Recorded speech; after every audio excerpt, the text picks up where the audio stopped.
diferenças.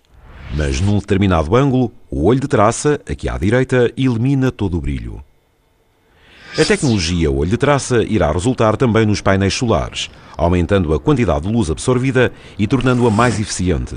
E esta inovação ecológica pode ser ainda melhorada imitando outra ideia da natureza. As papoilas do Ártico têm de desenvolver as suas sementes durante o curto verão do Ártico. As flores seguem o sol, como pratos de radar em miniatura, mantendo as suas sementes em desenvolvimento o mais quentes possível.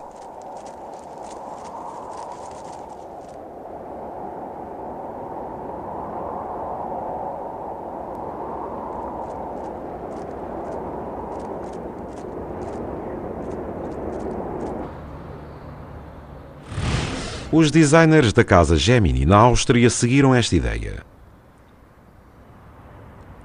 Os painéis solares do edifício rodam para seguir o sol.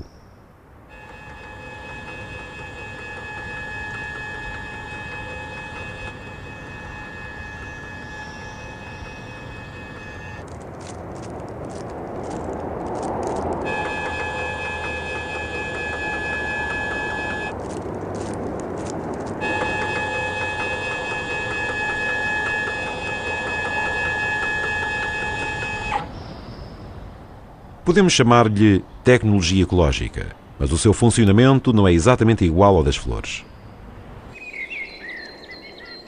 Os painéis solares são muito mais eficientes que as folhas, mas a sua construção é dispendiosa. A solução da natureza é criar centrais elétricas menos eficazes, mas baratas, e espalhá-las por toda a parte. O que podem as indústrias de energia do futuro aprender com tudo isto? Os painéis solares produzem eletricidade, enquanto as folhas produzem substâncias químicas. O modo como o fazem ainda é um mistério, mas a alquimia da folha vai se revelando pouco a pouco.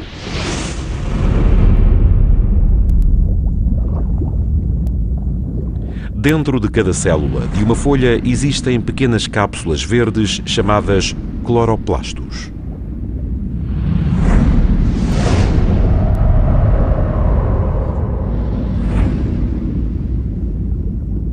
E dentro destes há uma série de membranas. É um mecanismo químico agregado a estas membranas que contém o segredo da fotossíntese. A luz expulsa um eletrão de um químico chamado clorofila, que dá a cor verde às folhas, e inicia uma reação em cadeia que termina com a divisão da água em hidrogênio e oxigênio. O oxigênio é libertado para a atmosfera e o hidrogênio transforma-se em dióxido de carbono para fazer um simples açúcar. Mas o mecanismo é tão complicado que um cientista podia investir toda a sua carreira num só passo do processo. Mas recentemente já se conseguiu criar uma folha artificial, ou pelo menos imitar os cloroplastos, com pequenas estruturas artificiais que conseguem produzir químicos de elevado valor energético a partir da luz solar. Se este sistema tiver futuro, como poderemos usá-lo? As folhas artificiais podiam gerar hidrogênio, o mais limpo dos combustíveis. Na verdade, todo o planeta, incluindo o homem, já é movido a hidrogênio. Estamos em órbita, em torno de um enorme gerador de fusão nuclear. Dentro do Sol, os átomos de hidrogênio fundem-se para dar origem ao hélio.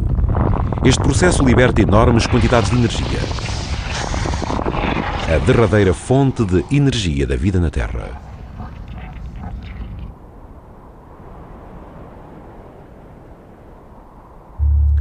Já tentámos imitar o processo, mas até agora fizemos poucos progressos na construção dos nossos reatores de fusão nuclear.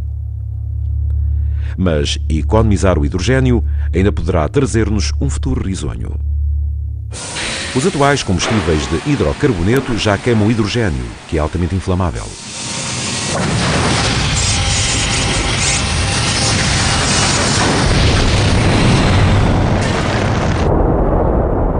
É com este combustível que viajamos para o espaço.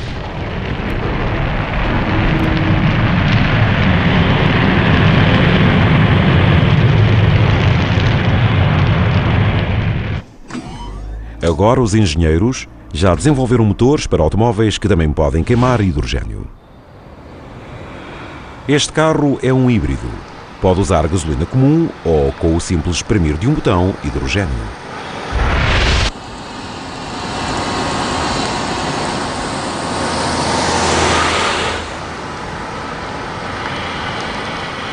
O desempenho destes motores tem vindo a melhorar. O que não é de surpreender num carro que se move com combustível foguetão.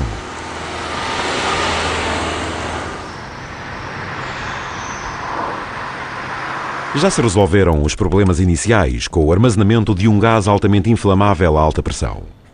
O reabastecimento parece um pouco complicado, mas atualmente é quase tão fácil como abastecer com gás. E a vantagem dos carros que queimam hidrogênio é que o cano de escape só liberta água. Mas, na verdade, este facto não nos tornou muito mais avançados em relação à idade da pedra. Estamos apenas a queimar coisas. O hidrogênio é vantajoso quando se usa para alimentar uma célula de combustível.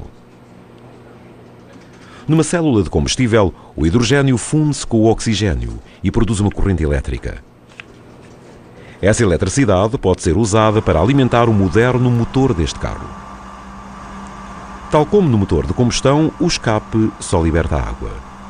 Mas enquanto o motor de combustão interna tem uma eficiência de apenas 20%, a célula de combustível de hidrogênio chega aos 80%.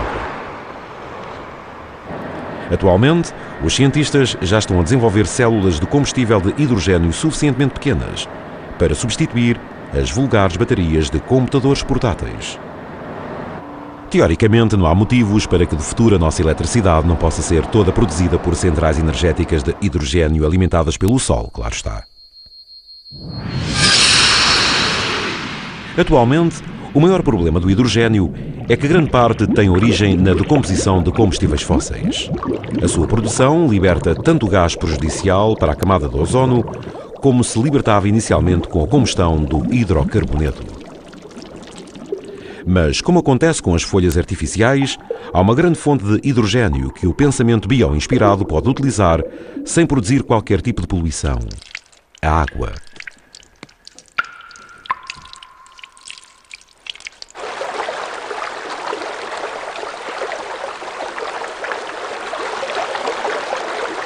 Recorrendo apenas à energia solar, poderíamos extrair todo o combustível que precisamos da água pura e cristalina.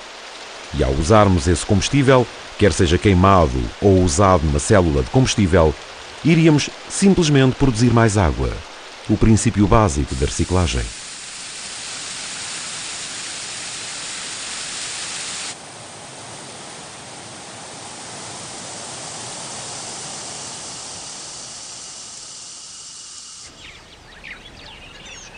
Mas enquanto esperamos pela inesgotável energia limpa do futuro, podemos aprender outras lições com a natureza. Uma delas é usar a energia que já temos o mais eficazmente possível.